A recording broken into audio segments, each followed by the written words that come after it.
Hey guys, tonight we are climbing high up into the Andes, to a world of stone, sun, and very thin air. We're going to explore an empire that built one of the most incredible engineering marvels in human history. A system so advanced it stitched together deserts, jungles, and the second highest mountain range on Earth. But we're not just going to look at it, we are going to be a part of it. We're going to experience its incredibly strict, and sometimes downright bizarre, rules. Honestly, the first day might be your last, not because of jaguars or enemy warriors, but because of the sheer cardio involved. This is a world without the wheel, so get ready to use your feet. So, before you get comfortable, take a moment to like the video and subscribe, but only if you genuinely enjoy what I do here. Your support means the world. And while you're at it, let me know in the comments what city you're listening from and what time it is for you. I love seeing how far these stories travel. Now, dim the lights, maybe turn on a fan for that soft background hum, and let's ease into tonight's journey together. The air is the first thing you notice. It's thin and sharp in your lungs, so cold, it feels like you're drinking from a mountain stream. With every breath, your world is a vertical one. You live in a small village clinging to the side of a great mountain, a patchwork of stone huts with thatched roofs surrounded by the steep, stair-step terraces where your family grows potatoes and quinoa. The silence here is profound, broken only by the whistling of the wind and the soft, murmuring sounds of the family llamas. You are young, strong, and your lungs are accustomed to this oxygen-starved world. Your legs are like stone from a lifetime of climbing these slopes. You are, without knowing it, the perfect raw material for the needs of an empire. Your life, up until this morning, has followed a predictable, reassuring rhythm dictated by the seasons and the sun. But today, that rhythm is broken. A man has arrived in your village. He is not from the next valley over. He is a stranger, an official from the capital city of Cusco, and he carries the authority of the Sapa Inca, the living god, the emperor himself. His earlobes are stretched by heavy golden ornaments, a sign of his high rank, and his tunic is made of finely woven vicu, a wool, so soft it seems to shimmer. He is an alien presence in your simple world. He has been observing the young men of the village, watching as they work, as they run, as they throw stones to hunt birds. His eyes are sharp, and they have settled on you. He has spoken with the village elder, and now he is speaking with your father. You stand to the side, your heart a frantic drum against your ribs, pretending not to listen. The official's voice is calm, but it is not the voice of a man making a request. It is the voice of a man stating a fact. The empire has need of his legs. The official says, with a slight nod in your direction. He is strong. He is fast. He will serve the Sapa Inca. Your father bows his head. There is no argument. There is no choice. In the Inca Empire, your life is not your own. You are a part of a vast, complex, and perfectly organized social machine.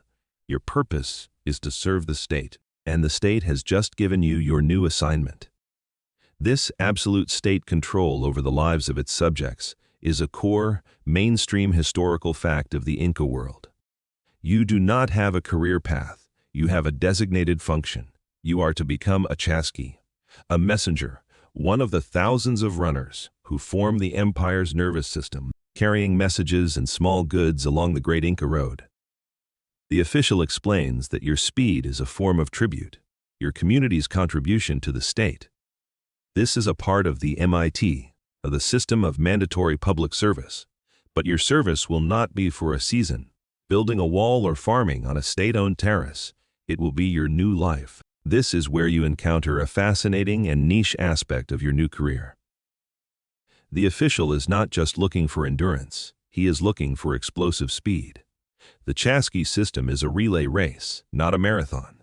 Your job will not be to run for days, but to sprint for a few kilometers, as fast as humanly possible. From one relay station to the next, your specific, highly valued athletic skill is that of a sprinter, not a long-distance runner. How were you specifically chosen? How did the state identify the fastest runners in a vast empire without stopwatches or formal races? This is a question historians, are still trying to answer with certainty. Some chroniclers suggest that there were formal tests, that young men were made to race up mountainsides to prove their fitness. Others believe it was the responsibility of local officials to identify promising candidates. Was it considered a great honor to be chosen, a path to prestige, or was it a dreaded duty? Tearing a young man away from his family and home forever, the emotional reality of your recruitment is lost to history, a subject of ongoing debate. For you in this moment, it is a confusing storm of pride and terror. You are leaving everything you have ever known, the faces of your family, the smell of your mother's cooking fire, the familiar weight of a digging stick in your hands. You will be sent to a training center where you will learn the rules of the road, the locations of the relay stations, and the absolute, unbreakable discipline required of your new role. The official gives you one last, appraising look. The road will be your new home, he says. The Sapa Inca will be your new father. Do not fail him. And with that, your old life is over. You take the small bag of toasted corn your mother presses into your hands. You touch your father's shoulder one last time, and you turn to follow the man in the golden earplugs. You walk to the edge of your village, to a place you have been 1,000 times before. But this time is different. This time, you step onto the great stone-paved path that runs past your village, the path that disappears into the high, cold peaks of the Andes. You have just taken your first step onto the Corkpak Suyan, the great Inca road. You step onto the road, and the world under your feet changes. All your life, you have walked on narrow, winding dirt paths, trails worn into the mountainside by the feet of your ancestors and the small, cloven hooves of llamas. They are paths of suggestion, not command. This is different. This is an act of will, a declaration of power written in stone across the face of the earth. The surface is not dirt. It is paved with large, flat stones, fitted together with a precision that leaves you speechless. There are no gaps, no wobbling rocks. It is a solid, stable, and unnervingly even surface. The road is wide, perhaps 4 or 5 paces across, and its edges are clearly defined by a line of larger curbstones. You are walking on an engineered surface, a river of stone that flows over the mountains. The official, whose name you learn is Hualpa, walks with a steady, unhurried pace. He sees the awe on your face. "This is the Kakbakwanian," he says, his voice devoid of emotion. "The beautiful road, the great road. It is the property of the Sapa Inca, all 40,000 kilometers of it. The number means almost nothing to you. Your entire world up to this point has been the valley you can see from your village on a clear day. The idea of a road that stretches for a distance you could not walk in 100 lifetimes is a concept so vast it feels like a physical weight. You are standing on a single stone in a mountain range of stones. This is the very backbone of Tawantinsuyu, the land of the 4 quarters. The Inca Empire, as a mainstream historical fact, was held together by this incredible network of roads. It consisted of 2 main arteries, the Highland Spine, the road you are on now, which runs the length of the Andes, and a second, parallel road that runs along the desert coast. Connecting these 2 were countless smaller roads, creating a comprehensive grid that allowed the emperor in Cusco to move armies, goods, and information with terrifying efficiency. As you walk, you begin to notice the details, the small, brilliant touches of engineering. Where the road crosses a small dip in the terrain, it doesn't follow the contour of the land. It is built up on a causeway of packed earth and rock, maintaining its level. Determined straightness. You see a small channel running along the edge of the road, lined with stone. It's a drainage ditch, designed to carry away the fierce mountain rains and prevent them from washing the road away. This is a fascinatingly practical and often overlooked detail. The Inca engineers were masters of hydrology, not just for their famous agricultural terraces, but for their infrastructure as well. They were building a road to last for centuries, and they knew that water was the greatest enemy. Hualpa points to the mountainside above you. This road, he says, is for the state. It is for the armies of the Sapa Inca. It is for officials like myself. It is for the chasquis. It is for the llama caravans carrying the state's goods. He pauses, letting his words sink in. It is not for you to visit your cousin in the next village. It is not for you to take your llamas to a new pasture. It is not a place for a social stroll. You are beginning to understand. The Kapakak Sudan is not a public highway. It is a restricted, official use artery of the state. It is more like a military installation than a simple road. This raises a question that scholars still debate. What was the primary function that drove this colossal undertaking? Was it purely for military logistics, allowing Inca armies to move with unparalleled speed to quell rebellions? Was it for administrative control, enabling officials to manage the vast empire? Or was there a deeper ceremonial purpose? Many of these roads connect sacred mountains and shrines, suggesting the network may have also been a physical map of the Inca's sacred cosmology. The road you are walking is not just a path, it is a tool, and its exact purpose is a complex and layered thing. Your first lesson in the road's logic comes as you approach a particularly steep section of the mountain. A dirt path would have used a series of switchbacks, zigzagging its way up the slope. The Kapak Thuanan does not. It goes straight up. Carved into the rock itself is a staircase, a set of steep, narrow, and dizzyingly high stone steps. The Inca, having no wheeled vehicles, felt no need to accommodate the gentle slope. The shortest distance between 2 points was a straight line, even if that line went vertically up a cliff face. You look at the staircase, and your powerful legs, for the first time in your life, feel a flicker of doubt. You have left your small village behind. It is now just a speck in the vast, indifferent landscape of the Andes. The world has opened up, and it is far larger and more ordered than you ever could have imagined. You are no longer just a boy from the mountains.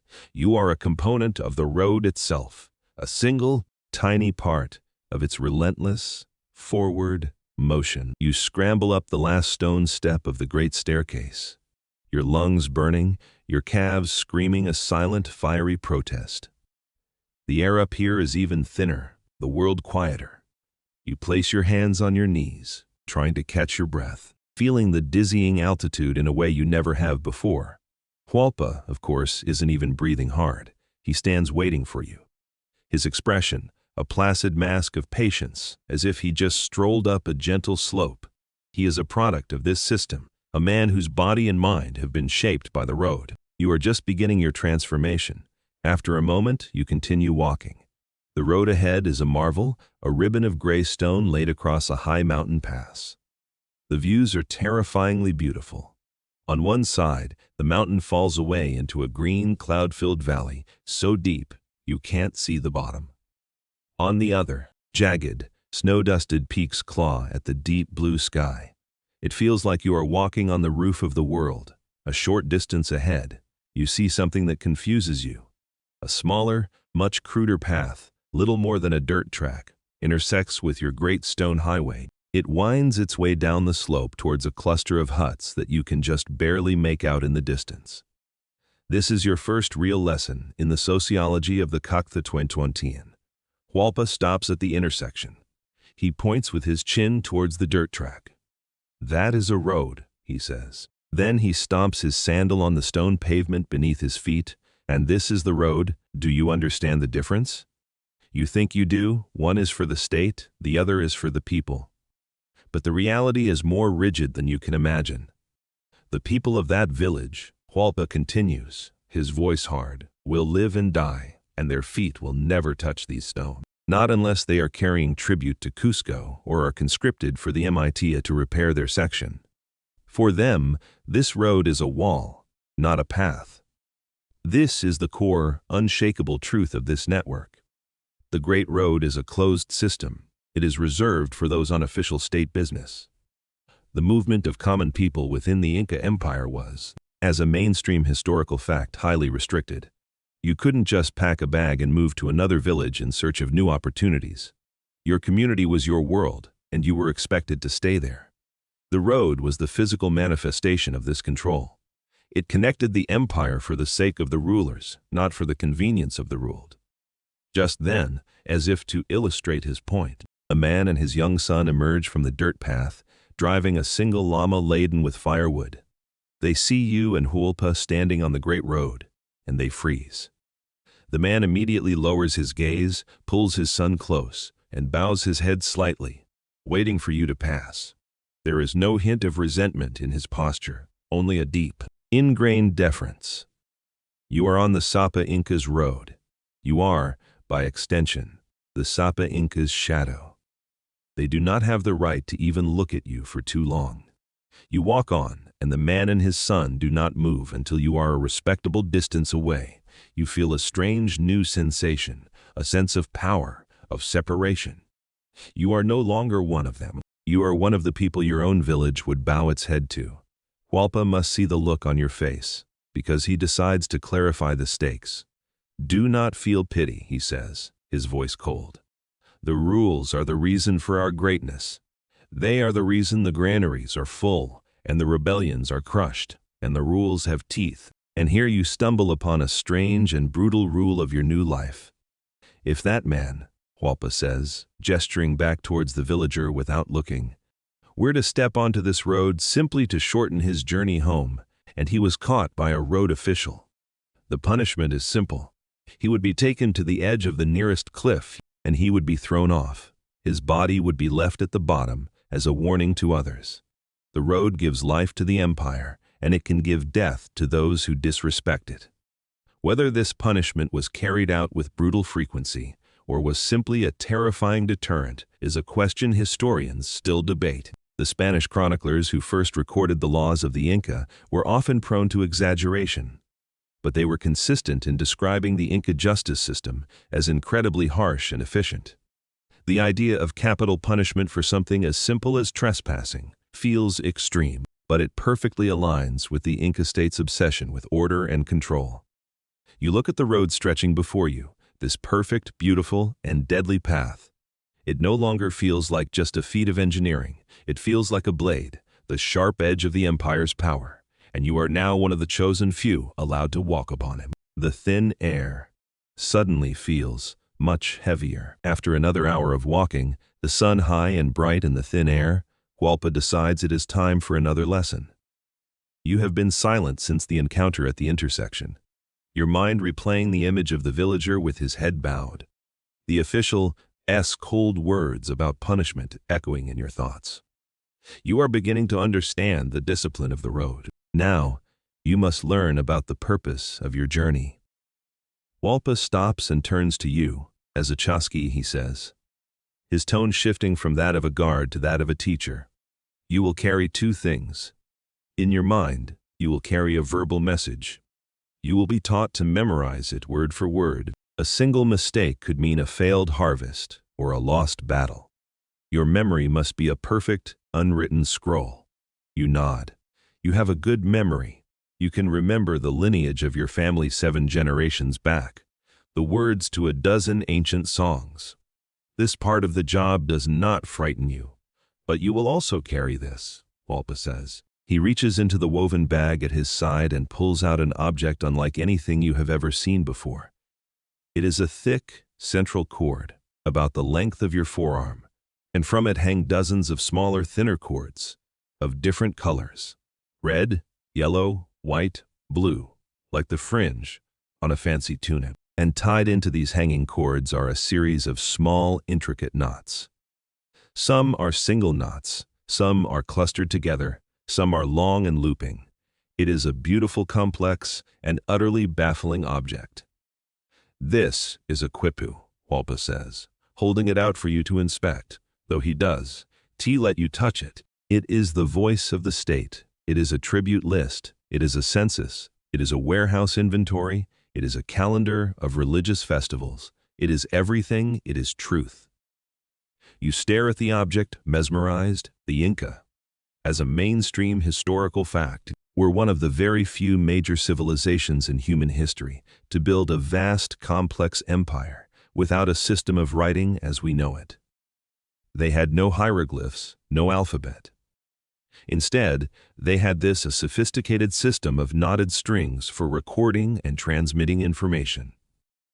The quipu was their spreadsheet, their ledger, their database. You reach out a tentative finger to touch one of the knots, and Hualpa pulls it back sharply. You do not touch it. You do not try to read it. You do not try to understand it. Your job is to protect it and to carry it. The quipu is for the quipucamayaks, the knot keepers, to read. For you, it is a sacred, unreadable object.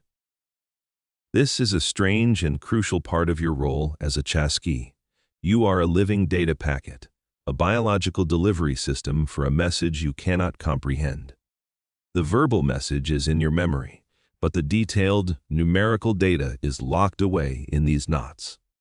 This separation of information was a brilliant security measure. If you were captured by enemies, you could only reveal the verbal part of the message, the critical data, the number of soldiers in a garrison, the amount of grain in a storehouse, would remain a meaningless tangle of string to anyone but a trained quipukamiak. This one, Hualpa says, gesturing to the quipu he holds, is a message for the governor of a nearby province. The yellow cords, he explains, pointing to a cluster of bright yellow strings, represent maize. The knots on these cords tell the governor exactly how many bushels of maize are in the royal storehouse he controls. The red cords represent soldiers. The white cords represent silver. Every color has a meaning. Every knot has a value. Every twist of the string tells a story. This is the very heart of the quipu system, a complex, three-dimensional language of fiber. While we know the basics, that the position of a knot denoted a decimal place, tens, hundreds, thousands, and that the type of knot denoted a number from 1 to 9, the full meaning of the quipu is still a profound mystery. Scholars today are still in a passionate and ongoing debate about the most fundamental question: were quipus purely for numerical data, or could they also record narrative information? Stories, histories, poems. Some researchers believe they have found evidence of narrative quipus, where the colors, the ply of the strings, and the types of knots could have represented non-numerical ideas, like words or concepts. If this is true, then the quipu is not just an accounting tool. It is a lost form of writing, a tactile language whose grammar we are still struggling to rediscover. You look at the quipu in Hualpa's hand with a new sense of wonder. It is not just a tool. It is a mystery. It is the perfect symbol of your new life. You are a vital part of a grand, intricate system whose true meaning is far beyond your understanding. Your role is not to know, but to obey, not to read, but to run. Hualpa carefully places the quipu back into his bag. On your first run, he says, you will be given a quipu. You will guard it with your life. If you are attacked by a puma, you save the quipu first. If you fall from a cliff, you throw the quipu to safety before you hit the ground. The message is more important than the messenger. That is the first and last rule of the chasqui. You have been walking for hours, your initial awe at the road. Engineering slowly giving way to a deep, bone-weary fatigue. The sun has begun its descent, painting the western sky in fiery strokes of orange and pink. You are hungry, thirsty, and your legs feel like they are filled with sand. You begin to wonder if this is your life now, an endless walk on a stone road until you drop. Hualpa, of course, looks as fresh as he did at dawn. He seems to draw his energy directly from the road itself. Just as you feel you can take another step, you round a bend in the road and see it. Nestled in a small, sheltered hollow a short distance ahead is a low, circular stone building with a thatched roof. A thin plume of smoke rises from a hole in the roof, a fragile gray ribbon against the vibrant sky. That, Hualpa says, pointing with his chin, is a chasquiwasis, a messenger's house. It will be your first stop. As you get closer, You see that the small hut is not alone. It is a simple outpost, strategically placed on the road. A young man not much older than you stands outside.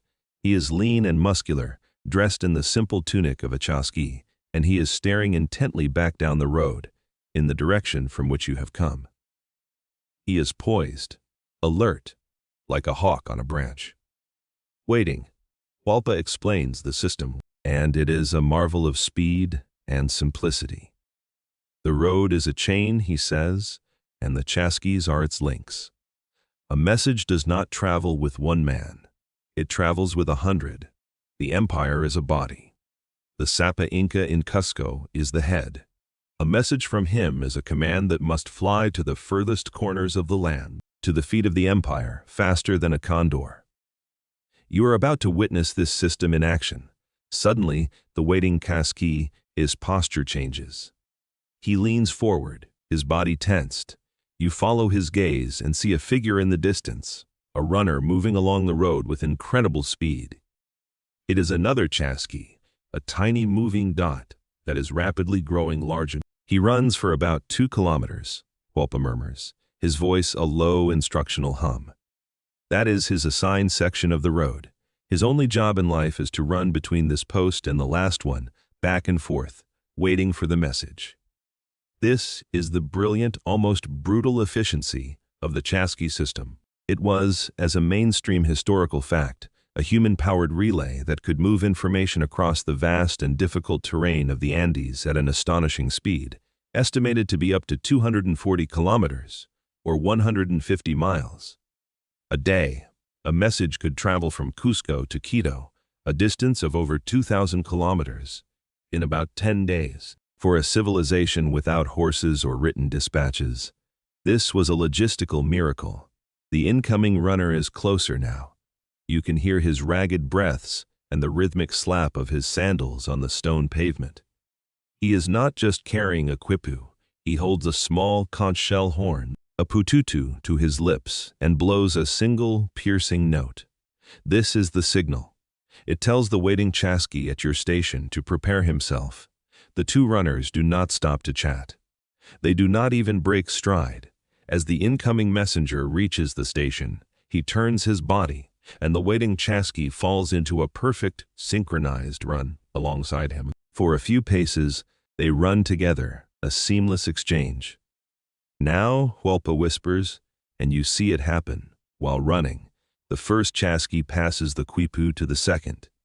At the same time, he shouts the verbal message, a short, clipped phrase that the second runner repeats back perfectly.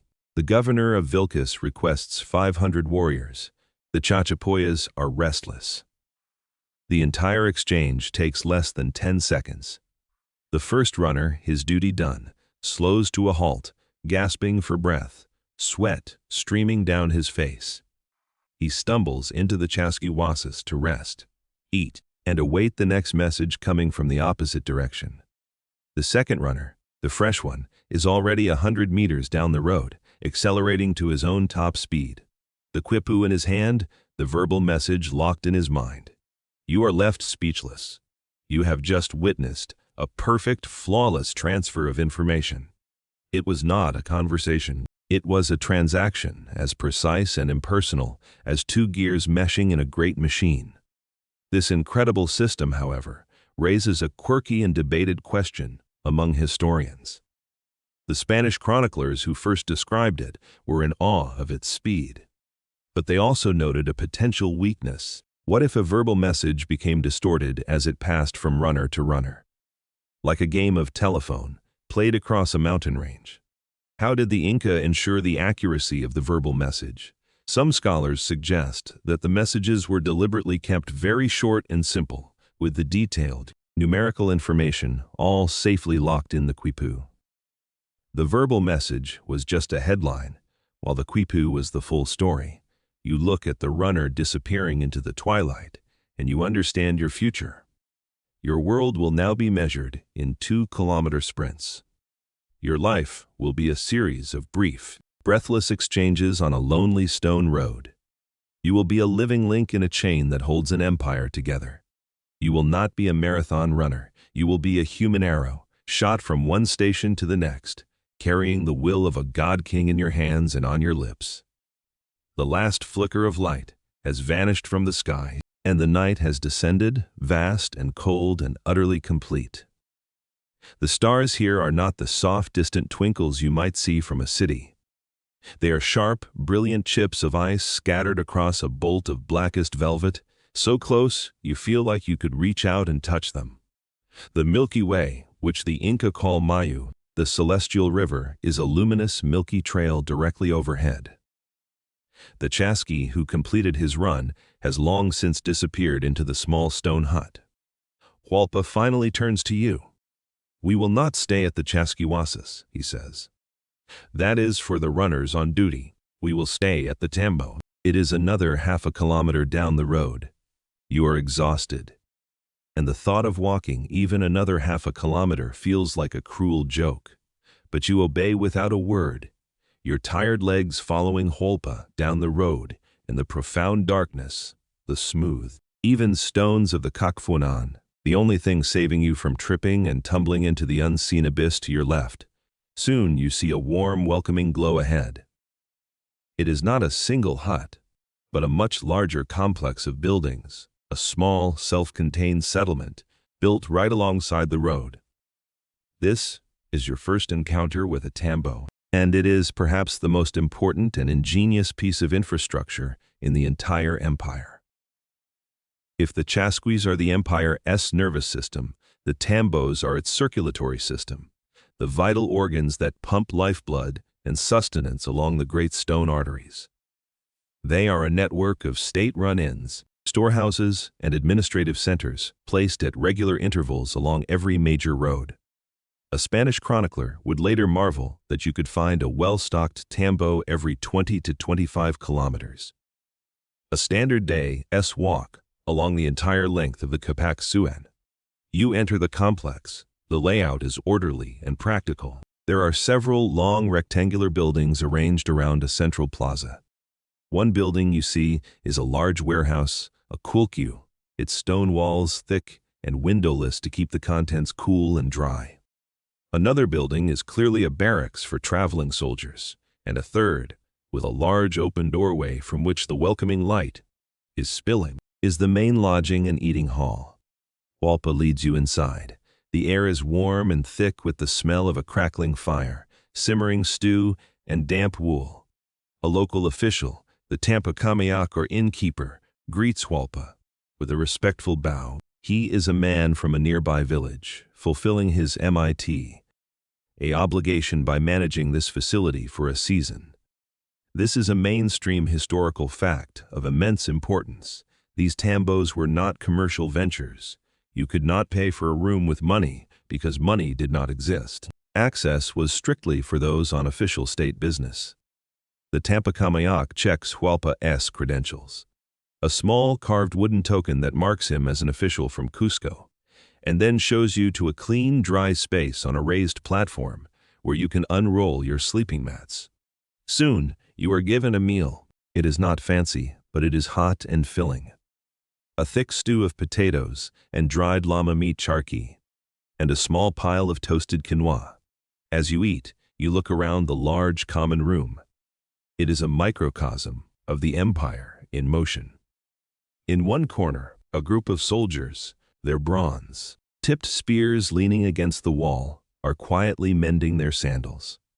In another, a weary-looking government official is dictating a message to a Quipucamiac, who is deftly tying new knots into a set of strings. A family of nobles, identifiable by their fine clothes and reserved demeanor, are being served in a separate, more private area. The tambo is more than just a place to rest. It is a logistics hub. The attached kulka is not just a pantry for the inn. It is a state warehouse. Stored inside are not only food supplies like maize and potatoes, but also weapons, tools, and clothing for the army, and even raw materials like wool for textile production. The Inca state, with its centrally planned economy, did not move goods only when they were needed. It pre-positioned them. The entire empire was dotted with these strategically placed warehouses, ensuring that a moving army never had to live off the land, and that a region suffering from a failed harvest could be supplied with food from the state's reserves. This sophisticated system of storage and supply raises a fascinating, niche question for historians and archaeologists. How was it all kept track of? The answer, of course, is the quipu. Every item in the kulka, from the last sandal to the first spear, was meticulously recorded on a set of knotted strings. The Tampakamayak was not just an innkeeper, he was an accountant, responsible for an immense and complex inventory, all managed without a single written word. The level of organization and data management required is simply staggering.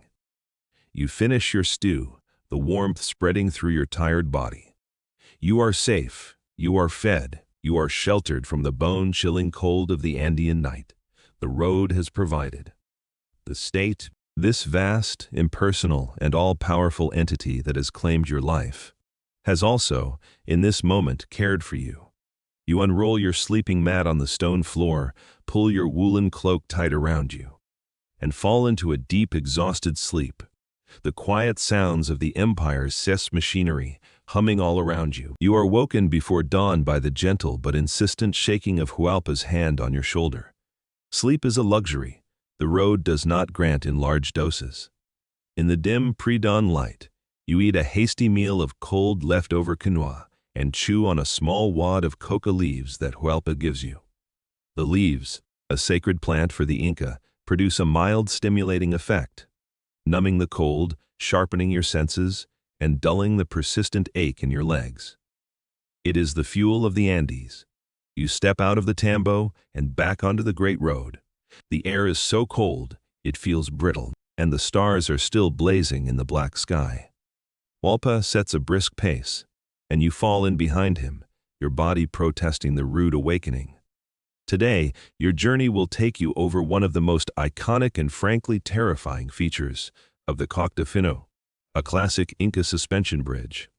After about an hour of walking, as the first pale light of dawn begins to silhouette the eastern peaks, you hear it. A low, groaning, whispering sound, like the voice of the wind caught in a giant's throat.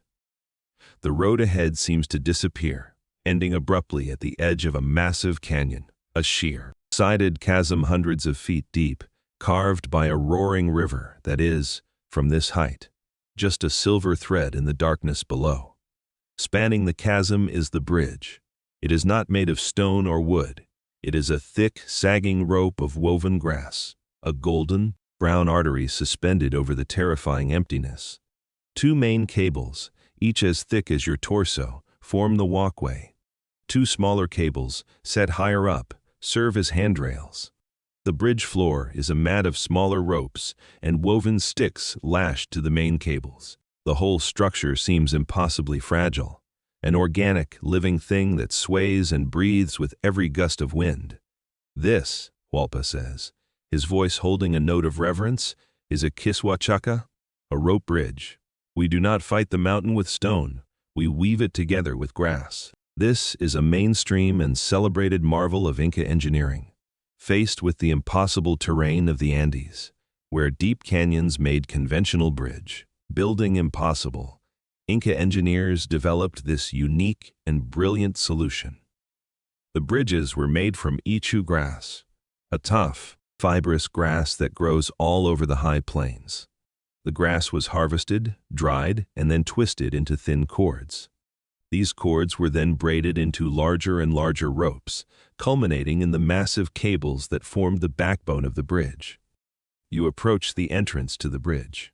A huge stone abutment is built into the cliff face, and the main cables are anchored to massive wooden beams sunk deep into the stonework. The engineering is sound, but your eyes tell a different story.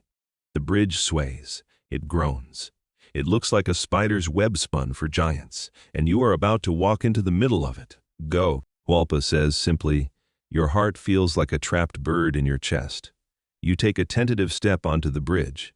The woven floor feels surprisingly solid under your sandals, but it is not rigid. It moves.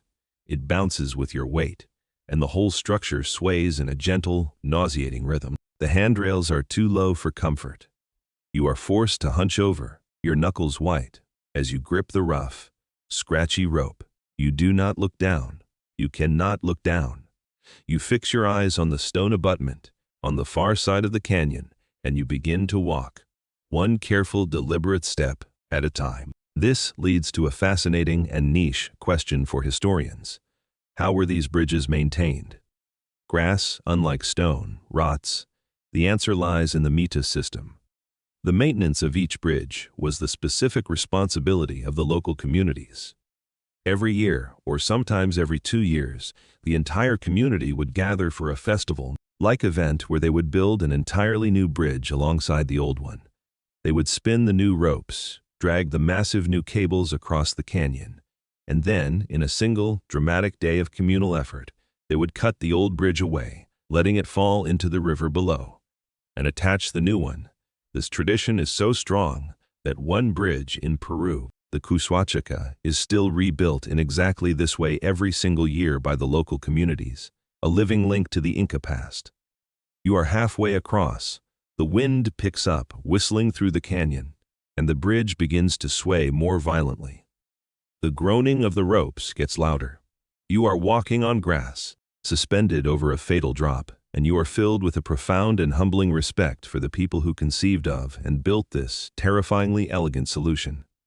You finally reach the other side, stumbling onto the solid, unmoving stone of the road with a gratitude so intense it makes you weak at the knees. You turn and watch as Hualpa walks across. He moves with a smooth, unhurried grace, as comfortable on the swaying rope as he is on the paved stone. He is a man who has complete faith in the engineering of his empire. You have not just crossed a canyon, you have crossed a conceptual boundary. You have learned that the Inca road is not just about stone. It is about fiber. It is not just about imposing a rigid, straight line on the landscape. It is also about a flexible, organic, and collaborative approach to overcoming the impossible. The road, you are learning, is not just one idea. It is a whole philosophy of movement and connection. The solid, unmoving stone of the Coq de Fornan beneath your feet has never felt so good. You stand for a moment, catching your breath, not daring to look back at the grass bridge that now sways innocently in the morning breeze, looking like a single thread drawn across the vast emptiness of the canyon. It has shrunk with distance, its terror now a memory. Hualpa is already walking, his pace as steady and relentless as time itself. You hurry to catch up, your legs still feeling strangely liquid after the ordeal. The road now follows a different logic. It is no longer a straight line across a high pass, but a narrow ledge carved directly into the face of a sheer cliff. To your right is a solid wall of rock, rising to an unseen peak. To your left is a drop so profound that the clouds below look like a soft white blanket. You are walking on a shelf between the earth and the sky. You had thought the bridge was the ultimate test of your courage. You are about to discover it was merely a warm-up for a different kind of challenge, a test of pure, brute endurance. The road ahead, which has been maintaining a gentle, almost imperceptible incline, rises up to meet what looks like a solid wall of rock. It seems impassable. The mountain is simply too steep. A lesser road, a road of compromise, would have begun a long series of switchbacks, zig-zagging back and forth to gain altitude slowly. But the Capaxonian is not a road of compromise. Now, Hualpa says without breaking stride, the climb begins. Where the road meets the cliff, a staircase has been carved. It is not a gentle, welcoming set of steps. It is a brutal, almost vertical assault on the mountain. The steps are narrow, high, and they go straight up, disappearing into the clouds. There are hundreds of them, maybe thousands. A relentless ladder for giants etched into the rock. This is the Inca solution to a steep gradient. You climb it. This is a core and somewhat baffling principle of Inca road engineering, because the empire had no wheeled vehicles. The wheel was known, but only used for toys. There was no need for the gentle, winding slopes that carts and wagons require. The road was built for two types of traffic: humans with strong legs and llamas with an incredible sense of balance. The most efficient route was the most direct one. Even if it was punishingly steep, you place your foot on the first step and begin to climb. Each step is a conscious effort, a lifting of your entire body weight. 10 steps, and your breathing is already becoming labored. 50 steps, and your thighs are beginning to burn with a familiar fiery ache. 100 steps, and the world has narrowed to the few feet of stone in front of you, the rhythmic, agonizing pumping of your own legs, and the sound of your own ragged breath in the thin, cold air. You fall into a desperate rhythm. Hualpa is a few steps ahead of you, his movements as smooth and economical as ever. He seems less to be climbing the stairs than simply flowing up them, a part of the mountain itself. You, on the other hand, are fighting the mountain with every step, and you are losing. This raises a fascinating and debated question for archaeologists and historians. Was the choice to build these brutal staircases purely a matter of engineering efficiency, or was there a psychological and political dimension to it as well? Think about it. A road that is this physically demanding is a constant reminder of the power of the state that built it. It is a tool of intimidation. It tells every traveler, every soldier, every official, every messenger that the empire can conquer not just people, but the very land itself. It humbles you, breaks you down, and then rebuilds you as a servant of the state. Your physical submission to the road is a metaphor for your political submission to the Sapa Inca. You see a niche detail in the construction that is both brilliant and cruel. The steps, though steep, are remarkably uniform. They have been cut with a precision that seems almost impossible for a people with only stone and bronze tools. This regularity allows you to find a rhythm, but it also makes the climb relentlessly monotonous. There is no variation, no place for your muscles to rest by taking a slightly different kind of step. It is a perfectly designed instrument of exhaustion. You finally reach the top. You collapse onto the flat paving of the road, your chest heaving, your vision spotted with black. You have climbed a stairway to the clouds, and it has taken a piece of your soul. You look back down the sheer, dizzying flight of steps, and you are filled not with pride, but with a new, deeper understanding of the empire you now serve. It is an empire of stone and will, an empire that does not accommodate the weakness of men. It is an empire that demands you become as hard and as relentless as the road itself. You lie on the cold stone for what feels like an eternity, but is probably only a few moments. Hualpa allows you this brief respite, this small concession to your still unconditioned body. The world slowly swims back into focus, the black spots in your vision fading away, replaced by the almost painfully sharp clarity of the high-altitude light. You have conquered the great staircase, and the reward is a view that steals the breath you have just fought so hard to regain. You are on a high plateau, a vast, wind-swept plain of golden-brown ichu grass that stretches to the feet of distant, ice-crowned peaks. The world feels flat again. A welcome, horizontal relief after the brutal verticality of the morning. You feel a sense of accomplishment, a feeling that you have passed a great test. But the Kushapak Thuinan is not just one road. It is a system of roads, a network designed to conquer every type of terrain the vast empire possessed. Your training is not just about the mountains. Now you must learn about the other great artery of the empire, the coastal road. Your journey with Hualpa is a training exercise, a condensed simulation of the different challenges you will face. He leads you off the main highland road, down another stone-paved path that begins a long, winding descent. For days, you walk downwards, leaving the thin, cold air of the Andes behind. The world becomes warmer, greener. You pass through terraced fields of maize and beans. The air grows thick and humid. The sounds change, the whistling mountain wind replaced by the chattering of unseen birds and the hum of insects. You are entering a new world. Finally, you arrive. You step off the last of the mountain foothills and onto a flat, endless plain of sand. You have reached the coast, and here, stretching north and south as far as the eye can see, is the other great road. The contrast is stunning. It is not paved with meticulously fitted stones. Instead, it is a wide, clear track marked out on the hard-packed sand of the desert. Its boundaries are not defined by curbstones, but by two low, thick walls of adobe brick, made from the sun-baked mud of the coastal river valleys. The road is a pale, ochre-colored channel, a man-made canyon through the shimmering, empty landscape. The enemy here is not the slope, Hualpa says, his voice a low murmur in the sudden, oppressive heat. It is the sun and the sand. You begin to walk, and the challenges are immediately apparent. The heat is a physical blow, a blast from a furnace that sucks the moisture from your body. The sun reflects off the pale sand, a blinding, relentless glare.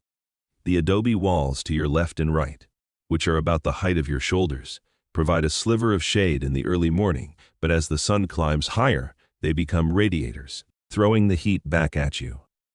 This coastal road was a masterpiece of desert engineering, a mainstream fact of the Inca road system. It ran for thousands of kilometers, connecting the fertile river valleys that dotted the otherwise lifeless Peruvian coast, and it was built with a deep understanding of the desert environment. You see evidence of this everywhere. The adobe walls are not just to mark the road. They are a crucial piece of technology. They serve as a barrier, preventing the ever-shifting sand dunes from blowing over and burying the road. Maintaining a clear path in a world of moving sand was the primary engineering challenge. This is where you encounter a quirky and brilliant detail. At regular intervals, you see wooden posts, weathered and gray, sticking out of the sand alongside the road. What are these for? You ask Hualpa, grateful for the chance to stop for a moment. They are the voice of the road when the sand speaks too loudly, he replies. Sometimes, after a great wind, the road disappears, buried under a new dune. These posts are tall enough to remain visible. A maintenance crew can find the posts and know where to dig to find the road again. It is a simple, low-tech, and incredibly effective solution to a massive problem. It acknowledges that you cannot defeat the desert. You can only adapt to it, creating a system that can be easily repaired and reclaimed. This raises a question that archaeologists are still debating. The coastal road was not a new invention of the Inca. They built upon and integrated the much older road systems of the cultures they conquered. Like the Chimu, how much of the road you are walking on is truly Inca, and how much is inherited infrastructure, simply improved and maintained by the new rulers. The lines between conquest, assimilation, and innovation are often blurry, buried under centuries of sand and scholarly argument. Your sandals, so effective on the hard stone of the highlands, are clumsy here, sinking into the soft spots, filling with hot, abrasive sand. You realize why the coastal runners you will eventually work with are said to have tougher, wider feet than the mountain chaskies. It is a different kind of running, requiring a different kind of body. The road ahead shimmers in the heat, the air bending and distorting, creating watery mirages. It looks endless, a path designed to break your spirit with its monotonous, sun-blasted uniformity. You have learned to conquer the dizzying heights of the Andes. Now you must learn to conquer this vast, horizontal emptiness. The road, you are realizing, has 100 ways to test you. You trudge along the sun-baked coastal road, your world reduced to the shimmering air, the pale adobe walls, and the rhythmic crunch of your sandals. On the sand, the novelty of the desert has long since worn off, replaced by a monotonous, grinding fatigue. The heat is a relentless oppressor, and the water in the small gourd Hualpa has given you is warm and tastes of dust. It is in this state of weary observation that you see them. Up ahead, a small group of people are working on the road. It is not a military patrol or a noble procession. It is a work crew, and they are repairing a section of the adobe wall that has crumbled. As you get closer, you see that they are not soldiers or state-employed engineers. They are ordinary villagers, men and women from a small settlement of reed huts you can see a short distance from the road, near the green, life-giving ribbon of a small river valley. They are working with a quiet, efficient rhythm, their movements practiced and unhurried. Some are mixing new adobe bricks from mud and straw. Others are carrying away the crumbled remains of the old wall. A few are carefully setting the new, damp bricks in place. An older man, Clearly the foreman or village elder sees you and Hualpa approaching. He stops his work, wipes the sweat from his brow with the back of a dusty hand, and gives a respectful nod. "Greetings, servants of the Sapa Inca," he says. "We are tending to our section. It will be strong again by nightfall." Hualpa slows his pace, a rare sign of interest. He inspects their work, running a critical hand over the new section of wall. "The bricks are well made," he says. A high compliment from him. "Your community does its duty.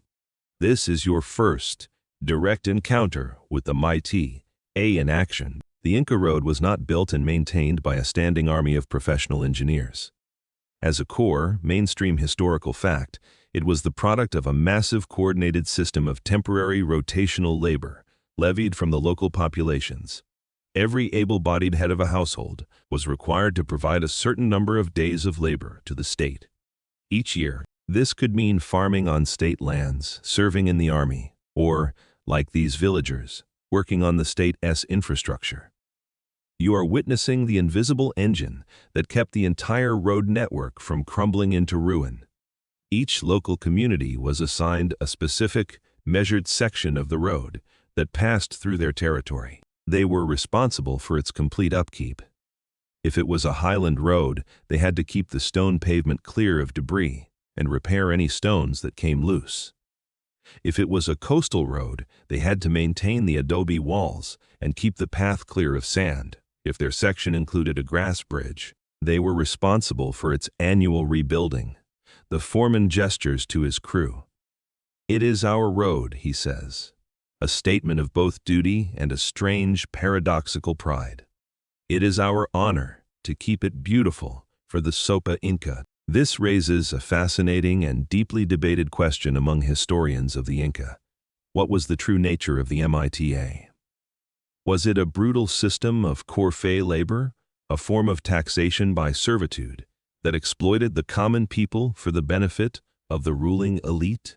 Or was it perceived as a reciprocal, almost religious duty, a way for communities to contribute to the greater good of the empire, from which they also received security and sustenance? The truth is likely a complex mixture of both, and the attitude of the foreman, a blend of submission and pride, perfectly encapsulates that ambiguity. You notice a niche detail in their work. The new adobe bricks they are laying are not a uniform, drab brown. Some of them have small colored pebbles or shells pressed into the surface in a simple, repeating pattern. It is not a grand mosaic, just a humble, almost invisible piece of decoration. "What is this?" you ask the foreman, pointing to the pattern. He smiles, a web of deep wrinkles crinkling around his eyes. "It is the mark of our village," he says. "So the road knows who cares for it." This is a wonderful humanizing detail. Even within this vast, impersonal system of state labor, a small space has been found for local identity, for a tiny spark of artistry. It is a signature, a quiet declaration that this specific stretch of road, while belonging to the emperor, is also, in a small way, theirs. Whether this kind of branding was officially sanctioned or a form of subtle, tolerated defiance is a question that no chronicle has ever answered. You and Hualpa walk on, leaving the villagers to their work. The encounter has changed your perception of the road. You had seen it as a pure expression of the Sapa Inca's will, a thing imposed upon the land from above. But now you see that it is also something that grows from the ground up, built and rebuilt, day after day, by the hands of countless, nameless people. It is not a static object, but a living thing, constantly being tended to, healed, and maintained by the collective effort of the entire empire. You are not just a user of the road, you are a part of a vast community of its keepers. The sun begins its long, slow slide towards the vast, shimmering expanse of the Pacific Ocean, which you can now see as a hazy, blue-gray line on the western horizon. The heat, while still intense, has lost its brutal, midday edge. Your world has been one of hypnotic monotony for hours. The crunch of sand, the adobe walls, the endless, straight line of the road. This hypnotic rhythm is broken by a new sound. carried on the gentle onshore breeze. It is a soft, rhythmic clicking, accompanied by a low, collective humming or grumbling, and the faint, musical chime of a tiny bell. Hualpa stops and cocks his head, listening. "The blood of the empire approaches," he says, his voice a low murmur. "We will give it the respect it is due." He looks at you, his eyes sharp and commanding. "Off the road. Now." You don't question him. You scramble off the raised bed of the road, sliding down the sandy embankment to stand beside the adobe wall. Hualpa does the same. You are no longer on the sacred path of the Sapa Inca. You are now a spectator, a commoner, waiting for a superior force to pass. A cloud of dust in the distance grows larger, and the sounds become clearer. Soon, the head of the procession comes into view. It is a llama caravan, but it is unlike any small family-owned string of animals you have ever seen. This is a river of llamas, a slow-moving, deliberate procession of hundreds of animals flowing along the channel of the road. This is the logistical might of the Inca Empire made manifest. In a world without horses, donkeys, or wheeled carts, the llama was everything. It was the only beast of burden, the engine that moved the state's wealth. Each animal can only carry a modest load, perhaps 20 or 30 kilograms. But when gathered in a massive state-organized caravan like this one, their collective power is immense. They are the trucks of the Takantinsiyu. The lead llama is a magnificent creature, a large white male with an air of profound, almost comical dignity. And here you see a wonderful niche detail of imperial protocol. Its ears are decorated with bright red tassels, and a small bronze bell is tied around its neck, the source of the faint chiming you heard. This is not mere decoration. This is a uniform. It marks this caravan as the property of the Sapa Inca. On official state business, the llamas walk in a single file, their long, graceful necks held high, their soft, two-toed feet making that distinctive clicking sound on the hard-packed sand. Each one is laden with goods. You see sacks of maize, bundles of brightly colored wool, carefully wrapped pottery, and even ingots of copper, their dull gleam visible through the netting that holds them. The caravan is escorted by a handful of drivers, tough, sun-weathered men who walk alongside the animals, guiding them with soft calls and the occasional gentle nudge of a staff. You and Hualpa stand silently, your heads bowed slightly as the caravan passes. This is the absolute, unwritten rule of the road. All traffic gives way to a state llama caravan. It does not matter if you are a high official like Hualpa or a chasqui on an urgent mission. The steady, relentless flow of the empire's resources is paramount. The movement of freight takes precedence over the movement of people and even information.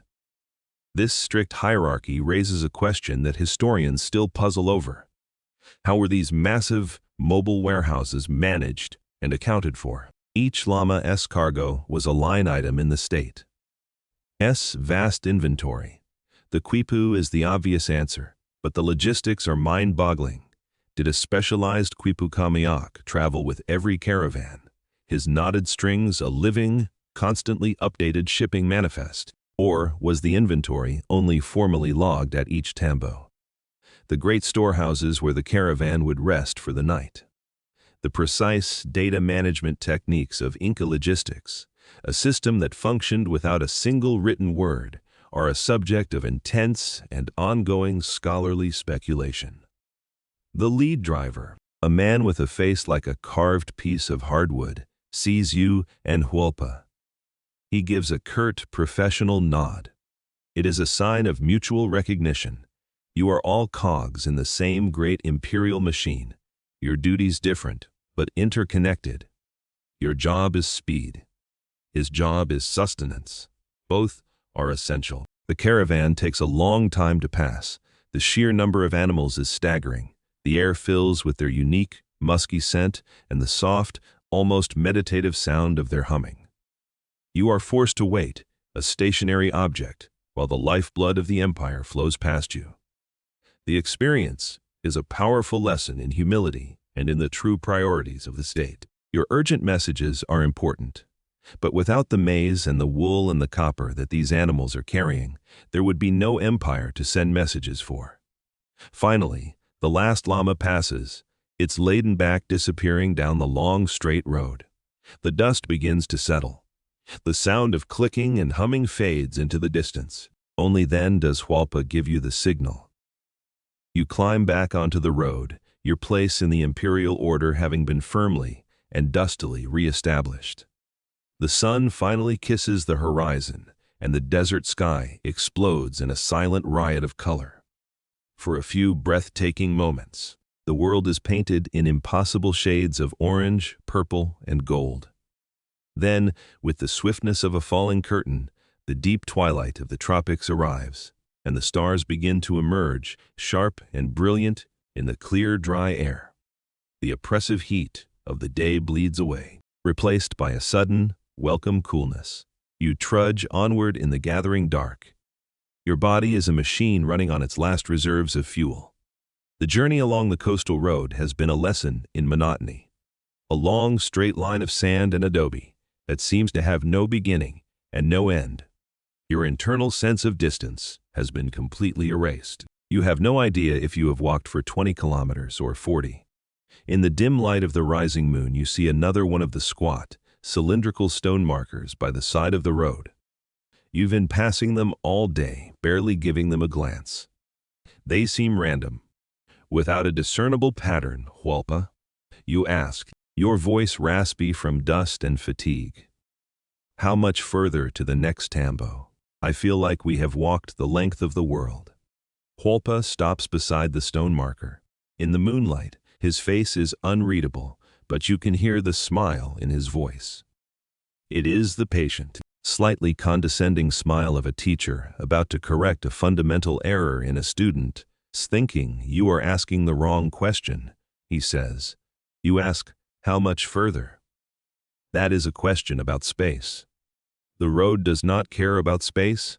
The road cares about effort. It cares about time. He taps the stone marker. This is not to mark distance. It is to mark time, or, more accurately, it marks a unit of labor. This is a profoundly different way of understanding the world, a mainstream historical fact that separates the Inca mindset from the ones that will follow. The Kakpaksuan was not measured in leagues or miles. It was measured in units of time and effort. The markers, sometimes called suyu or topo, were not placed every kilometer. They were placed at intervals that represented a roughly equal amount of travel time for a standard traveler. Here, Hualpa explains, his voice painting a picture in the darkness. On this flat, easy ground, the distance between this marker and the next might be the distance a man can walk in an hour. But in the high mountains, when we were climbing that great staircase, the distance between two markers might have been only as far as you can shoot an arrow. The distance is different. The effort is the same. You look at the simple stone cylinder with a new and profound respect. It is not just a marker. It is a piece of brilliant, human-centered design. It is a tool for managing energy, for making an immense and intimidating landscape feel predictable and manageable. This, of course, is where the real mystery begins. A niche question that makes modern historians wish they could interview an Inca engineer. What exactly was this standard unit of effort? And who measured it? The word for the unit, topo, is the same word used for a standard plot of agricultural land. But a topo of land wasn't a fixed size. It was an amount of land sufficient to feed one family for a year, meaning a topo in a fertile valley was much smaller than a topo on a barren hillside. The unit itself was relative, based on potential and context. So was the measurement of the road just as beautifully complex. This is the heart of the academic debate. Did a special corps of imperial surveyors walk the entire 40,000-kilometer network, placing these markers based on their own exertion? And whose exertion was the standard? A lightly laden official like Hualpa, a fast, moving chasqui, or the slow, steady pace of a llama caravan? The answer is a secret the stones have kept. Hualpa gives you the practical application of this knowledge. The Tambo is 3 topos from here, he says. Not a distance, 3 units of effort. The first 2 are easy, like this. The third involves a climb over that dark ridge you see ahead, but all 3 will take the same time from our legs. We will be there before the moon is at her highest. Now, walk and think in time. And so you do. The knowledge changes everything. The journey is no longer an unknown, intimidating distance. It is a series of achievable tasks. You are no longer lost in an endless desert. You are 3 well-defined units of effort from your destination. The road, you realize, is not just a path for your feet. It is a guide for your mind, turning the vast, chaotic world into something ordered, measured, and, ultimately, conquerable. Your journey with Hualpa is not just a physical training exercise. It is a spiritual one. Over the days and weeks, you have learned the laws of the road, the rhythms of the chasquis, the logic of the tambos. You have learned to read the road's language of stone, grass, and adobe. Now, you must learn its soul. You have left the arid coast behind and are climbing once more into the foothills of the Andes. The road here is a gentle, winding ascent, paved with the familiar, masterfully fitted stones. The air is cooler, scented with the fragrance of eucalyptus and damp earth. It feels like a homecoming, a return to the mountain world that shaped you. As you walk, you begin to notice a new kind of feature along the road. One you had not paid attention to before, at a bend in the road, where a waterfall cascades down a sheer rock face. There is a small pile of carefully placed stones. A little further on, an unusually shaped, twisted tree is adorned with a few colorful threads of wool, tied carefully to its branches.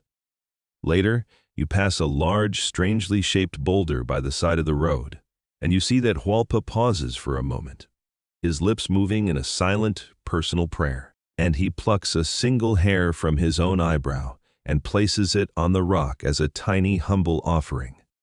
"What is this place?" you ask, your voice a respectful whisper. "It is a huaca." Hualpa replies, his voice softer than you are used to. "It is a holy place. The road does not just connect our cities. It connects our gods." This is your introduction to the sacred landscape of the Inca. A huaca, as a mainstream historical concept, is any object, place, or even person that was considered to be inhabited by a spirit, a manifestation of the sacred. A huaca could be a mountain peak, a spring, a cave, an ancient tree, or, like this boulder, a strangely shaped rock. The Inca world was not a spiritually empty space. It was a vibrant, living landscape, densely populated with these points of sacred energy. And the Cactac Fordan was deliberately designed to connect them. The road you are walking is not just a feat of engineering and administration. It is a pilgrimage route, a sacred thread that stitches together hundreds, if not thousands, of these holy places. Every journey on the Great Road was, in a sense, a religious act. Hualpa explains, "This rock," he says, gesturing to the boulder, "is an apu, a mountain spirit that has chosen to rest here in the form of stone.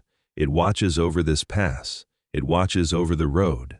To pass by without showing respect is to invite disaster. The mountain could send a landslide. The river could flood. The road demands your strength. The huacas demand your humility." You look at the boulder with new eyes. It is no longer just a rock. It is a presence. You understand now that the road is not just a physical space. It is a ritual space. And it has its own unwritten set of spiritual rules that are just as important as the formal laws against trespassing.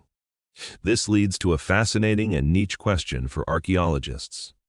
Were the huacas there first, and the road was deliberately routed to pass by them? Or did the act of building the road create new huacas, with certain rocks or trees becoming sacred because of their proximity to the great imperial path? The answer is almost certainly both. The road acknowledged and reinforced the power of ancient, traditional holy places, but it also created a new layer of sacredness, turning the entire network into a vast, linear temple. You continue walking, and now you see the huacas everywhere. A small spring bubbling up from the ground, its water considered to have healing properties.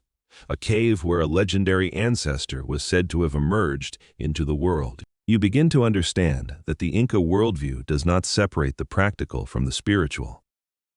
The road that carries the soldier with his spear is the same road that carries the pilgrim with his prayer. The tambo that feeds your body is built next to the sacred spring that nourishes your soul. Hualpa teaches you the proper etiquette. For some huacas, a simple nod of respect is enough. For others, a small offering is required. A coca leaf, a strand of wool, a single hair from your own body. This act of offering, of leaving a tiny piece of yourself behind, is an acknowledgement that you are a visitor in a landscape that is owned and controlled by powerful, unseen forces. This deep spiritual connection to the landscape raises a final and still debated question. The Spanish, when they arrived, saw these huacas as sites of pagan idolatry and did their best to destroy them, often building Catholic churches directly on top of the most important ones. How much of this sacred geography, this intricate, unwritten map of spiritual power, was lost forever, and how much of it survives, hidden in local traditions, in the stories and beliefs of the modern Quichua people who are the descendants of the Inca? The full extent of the road's sacred dimension is a puzzle that historians and anthropologists are still trying to piece together from these fragmented clues. You are no longer just a runner, you are becoming a pilgrim. You are learning that the road is not just about moving your body from one point to another. It is about moving your spirit through a living, sacred world. The final lesson of your training is the most profound. To respect the road, you must also respect its gods. Your training is nearing its end. The journey with Hualpa has been a long, winding education in the body and soul of the Cacthren. You have been forged in the thin air of the mountains and baked in the relentless sun of the desert. You have learned the language of the road, its grammar of stone, and its vocabulary of time. Now, for your final lesson, you are approaching the source, the point from which all roads begin and to which all roads lead. You are approaching Cusco. The change is gradual, then sudden. The roads begin to multiply. You are no longer on a single lonely path. Smaller roads begin to feed into yours, like streams flowing into a great river. The road itself becomes grander, wider, the stonework even more precise, as if the masons were showing off for the final approach to the capital. The traffic increases. You pass more llama caravans, more traveling officials, more stern-faced soldiers. You are no longer in the quiet periphery of the empire. You are being drawn into its vibrant, beating heart. Then, you crest a final hill, and the valley of Cusco unfolds beneath you. The sight stops you in your tracks. It is not a wild, mountainous landscape. It is a perfectly ordered, man-made paradise. The valley floor is a patchwork quilt of green and gold. A vast network of agricultural terraces and irrigation channels that gleam in the sun, and nestled in the center of it all is the city. From this height, you can see it clearly. The city is a dense, reddish-brown cluster of stone buildings with golden thatched roofs that shimmer in the light. Two rivers, the Tolomayo and the Safi, snake through the city, their paths channeled and straightened, defining the city's sacred boundaries. This is not a city that grew by accident. It is a city that was planned, a city that was imposed upon the landscape as a symbol of absolute power. This is Cusco, the navel of the world. As you begin your descent into the valley, the road becomes a grand causeway. You reach the outskirts of the city, but you do not just walk in. Entry into the sacred capital is a controlled, formal process. You pass through a checkpoint, a punku, where guards in ceremonial tunics stand watch. Hualpa presents his credentials, and the guards scrutinize you. their eyes assessing your worthiness to enter this holy place. This is a mainstream historical fact. Cusco was not an open city. It was the exclusive domain of the Inca elite, and access for commoners was strictly limited. Once inside, the sheer quality of the architecture is overwhelming. The stone walls that line the streets are the most incredible you have ever seen. They are not made of rough fieldstone. They are made of massive, multi-sided blocks of granite, some as tall as a man, all fitted together without a single drop of mortar. The joints are so perfect, you cannot slip the blade of a bronze knife between them. It looks less like construction and more like the stones were softened, like clay, and then molded perfectly into place. The city is a puma, Hualpa says, his voice filled with a reverence you have never heard before. It is the sacred animal, the embodiment of power and the earth. We are now walking through its body. He explains the city's legendary layout, a niche and wonderful piece of Inca cosmology, the great fortress of Sacsayhuaman, which you can see looming on the hill above the city, is the puma's head, its zigzagging walls representing the teeth. The great central plaza is the belly or the heart. The space between the two rivers forms the torso, and the place where the two rivers meet, at the edge of the city, is the tail, a place called Pumac Chupan. This idea, that the capital was a great effigy mound in the shape of a puma, is a powerful one. But was it a literal, architectural blueprint, or more of a symbolic, conceptual map? This is a question that archaeologists are still debating. While the general shape is there, the exact lines of the puma are open to interpretation. A beautiful, sacred piece of urban poetry whose precise meaning is still being argued over by scholars. You walk through the streets, and it feels like you are walking through a living museum of the empire. You see people from every corner of the four quarters. You can identify them by their clothing and, most distinctively, by their headdresses. The Inca state, in a brilliant act of social control, required each ethnic group to retain their traditional headwear. You see the tall, white hats of the Chachapoyas from the northern cloud forests, the coiled woolen bands of the Huancas from the central highlands, the distinctive black and white checkered cloth of the Calas from the shores of Lake Titicaca. The road has brought them all here, a vibrant, diverse, and perfectly controlled collection of the Sapa Inca's subjects.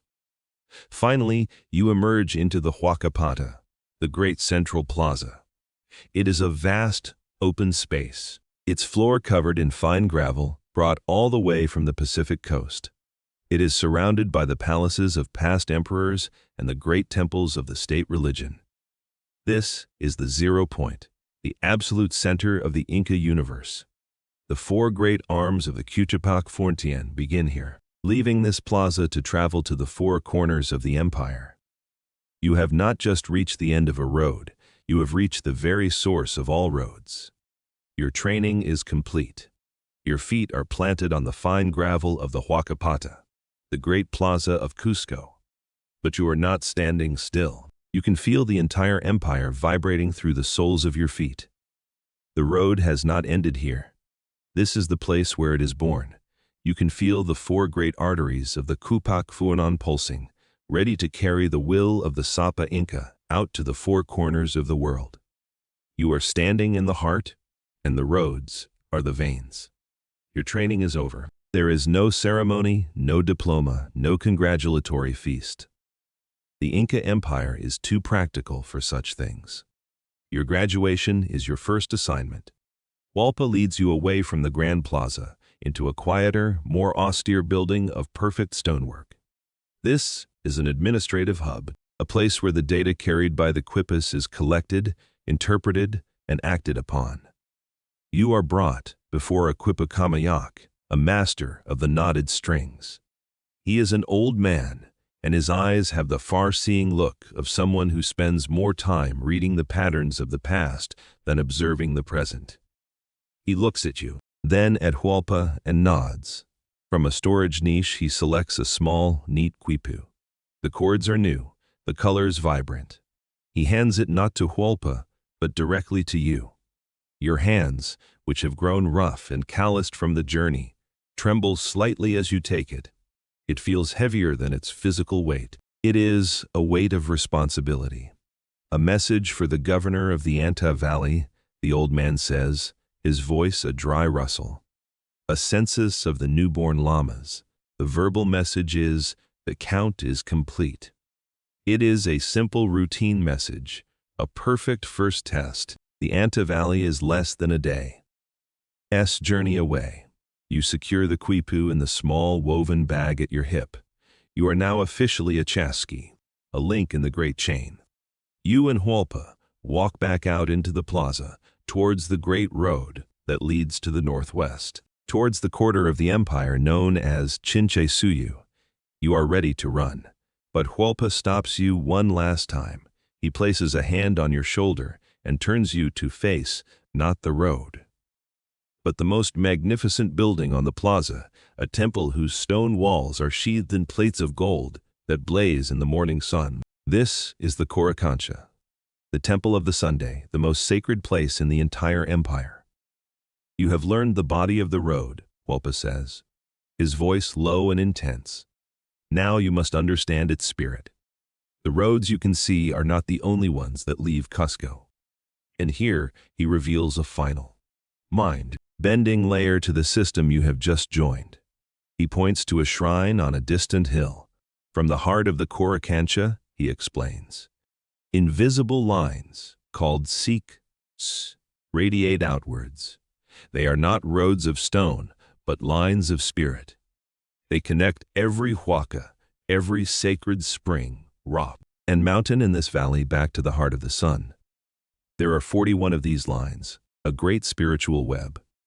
This is the famous and still not fully understood Siqui system of Cusco. It was a conceptual, cosmological map, a way of organizing not the physical landscape, but the sacred one. Each of the 328 huacas along these lines had its own name, its own ritual, and its own family or clan responsible for its upkeep. The Kupa Kutwanan, Hualpa says, and his words feel like the final, perfect knot being tied in your understanding, is the physical shadow of these spiritual lines. It is the path you can see, but it follows the logic of the path you cannot. It is a tool for the empire, but it is also a prayer written on the earth. This is the great, unresolved debate for historians. What was the relationship between the sacred Siqui system and the practical road system? Did the engineers deliberately route the roads to align with these sacred lines? Or were the two systems parallel, one for the body and one for the soul? You are being told the answer. They are one and the same. The road is a tool of control, but that control is not just political and military. It is also spiritual. You finally understand. The road is the ultimate instrument of unification and control.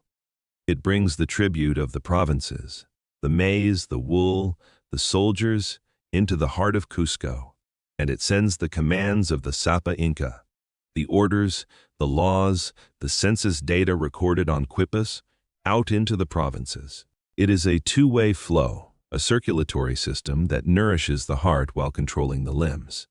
It connects the diverse peoples of the empire, but it does so by binding them to a single central will. It is a web, and you are now one of its spiders. But it is also a cage. You look down the great road, that perfect, stone, paved path that disappears into the distant mountains. It is no longer a path of stone. It is the empire's artery, and you are a single drop of blood, about to be propelled on your vital journey. You are no longer the boy from the small village. You are a chasqui of the Toantinsuyu. You are the road, and you are ready to run, and so your journey begins. But our story for tonight must end. The great stone roads of the Inca Empire now fade into the quiet, soft pathways of your own mind. The thin, cold air of the Andes softens into the comfortable warmth of your room. The runner, the young chasqui that you have been, finds his rest, his long training day complete, his new life waiting with the dawn. Feel the road dissolve beneath your feet. The insistent, rhythmic pace of the journey slows, and then stills.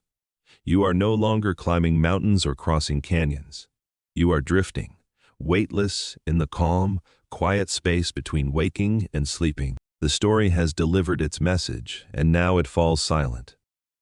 The vast, intricate network of the empire, with its rules and its rituals, its power and its mysteries, can now be put to rest. Your only duty now is to let go, to follow the gentle, winding path that leads not to Cusco, but to the deep, peaceful valley of your own slumber. The story is complete. Good night.